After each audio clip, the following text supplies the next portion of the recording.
What can we learn about preventing suicide from these people who miraculously survived their own suicide attempt? How can we recognize when someone we know is thinking this way, hearing these kinds of voices?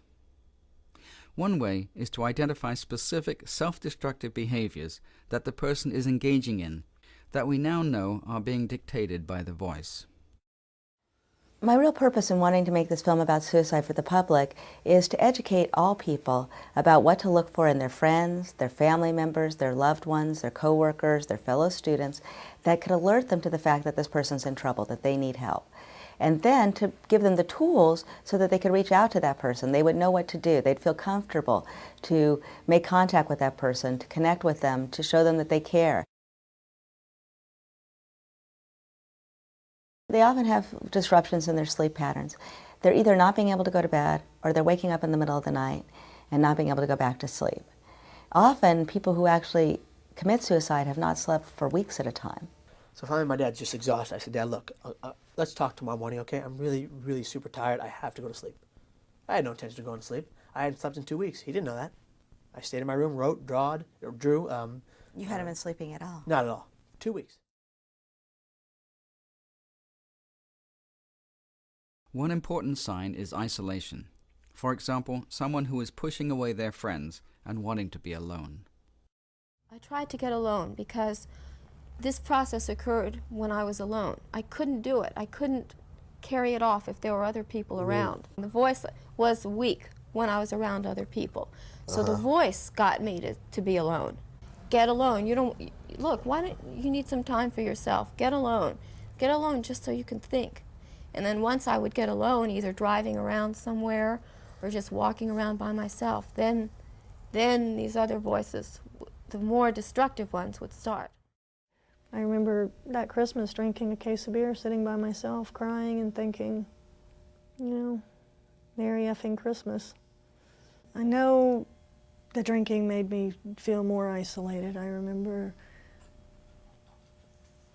a lot of thoughts about, you know, your own family doesn't love you, nobody's ever going to love you. Another warning sign is where someone seems to lose interest in things that once mattered to them. I also had quit going to a couple of classes because I was so depressed. And there was one class that I wasn't doing well in. It was an economics class, and I'd never not done well in a class.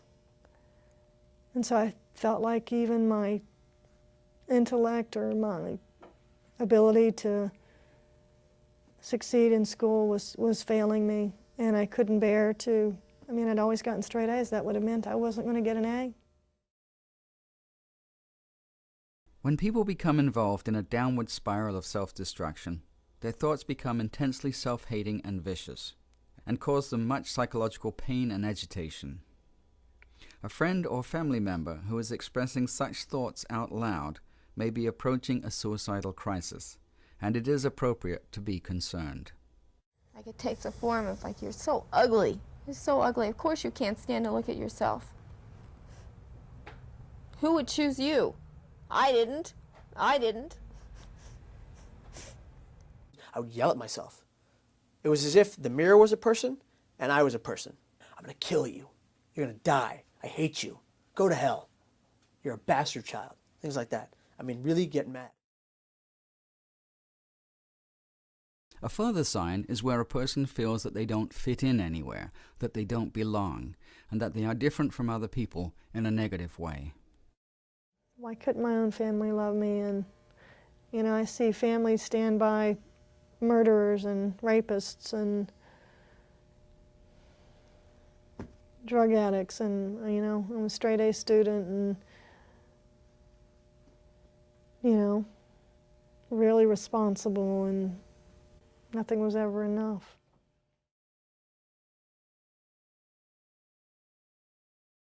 As people progressively give up the activities and friendships that once mattered to them, they lose the ability to find any pleasure in life. You don't matter. You don't matter to anybody. Nobody would miss you. Nobody.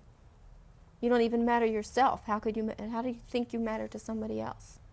You don't matter. You don't matter. When they're feeling like giving up on themselves, they're disconnecting from themselves. Nothing matters to them anymore. Things that they used to enjoy, that they love to do, they don't care about anymore.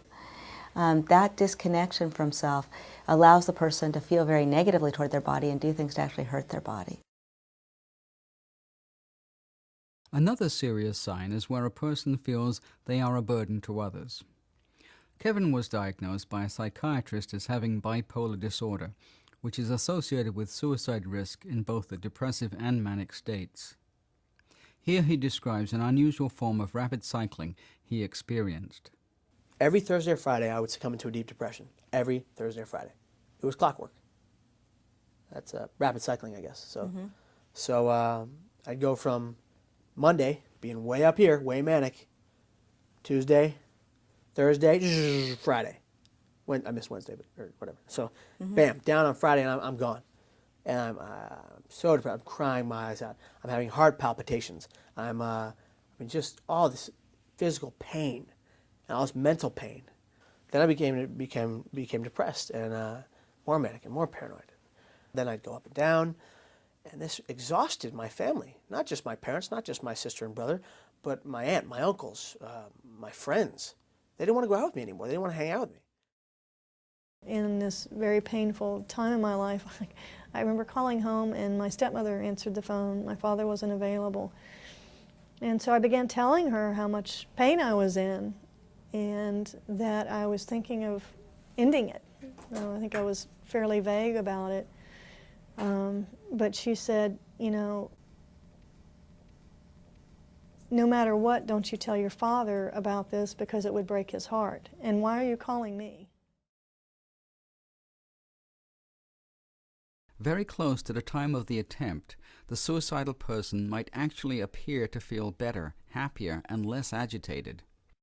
Sometimes just before the suicide attempt, where they've made this decision to kill themselves, they look much calmer, much happier, much more relaxed, because they're no longer in this turmoil about, and all this pain. They've come up with what they think is the perfect solution. Now, I don't think it's the perfect solution, but in their mind at that moment, suicide seems like the perfect solution. Put the notebook in my bag where the letter was. Got in the car, elated, very happy. I'm going to end the pain. I'm going to end the pain. Do you think you were disconnected from yourself at that point? Absolutely. I was ready to go. I was just gone. It was over. I knew what was going to happen. I'm going to go to the bridge. I'm going to jump. It's just that simple.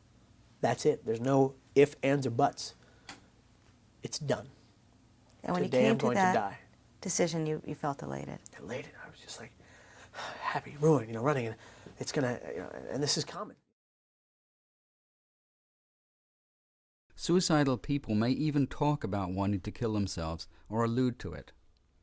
However, when someone shows concern, they may quickly deny that they are in distress.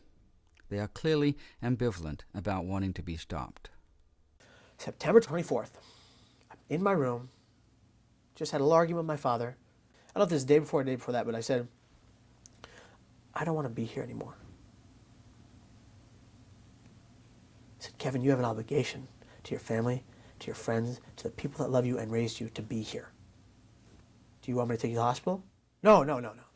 Are you sure? No. Kevin, I think we should go. No, Dad, look. No, I didn't mean it like that, all right?